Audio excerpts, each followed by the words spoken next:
Shalom, my name is Gabe Greenberg, Rabbi of Congregation Beth Israel in New Orleans, Louisiana.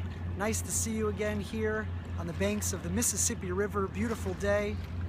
I'd like to share with you some thoughts on this week's Torah portion, Parshat Korach. In Parshat Korach, we see a group of folks, members of Bnei Yisrael, who are upset and challenge the leadership of Moses and Aaron. Two of these people are named Datan and Aviram, and at one point in the narrative, Moses calls for them to speak with them, and they refuse to meet with him. Now, it's unclear from the text exactly what Moses wanted to discuss with them.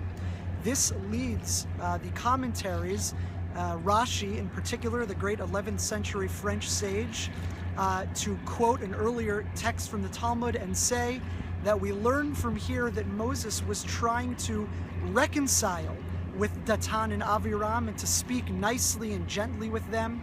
This teaches us the great principle that ein machzikin b'machloket.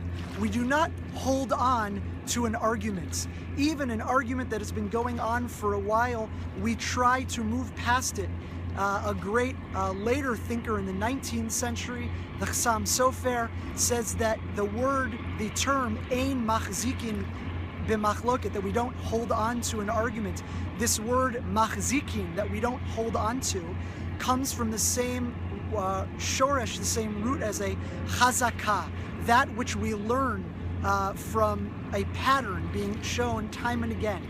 Many times in our lives, we fall into relational patterns with other people in our lives, friends, peers, co-workers, that time and again we know, oh, this is how my relationship is like with this person, that we always bicker, we fight in the same way, there's nothing that can be done about it.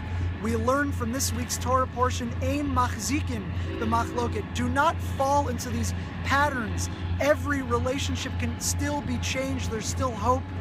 There's new patterns and ways of being that we can establish with people. This same idea, I think, was spoken to very beautifully by a great contemporary New Orleans musician and producer, P.J. Morton, when he sings in his song Lover on the aptly titled album New Orleans. He sings, "This argument is just going to keep going on. At this point, I don't even care who's right or wrong. I don't want to fight anymore. I even forgot what we're fighting for." Truer words were never spoken than these by P.J. Morton, and I'll leave it there. Ein machzikin b'machloket, words to live by. With that, I wish you a Shabbat Shalom from the banks of the Mississippi. We'll see you next week.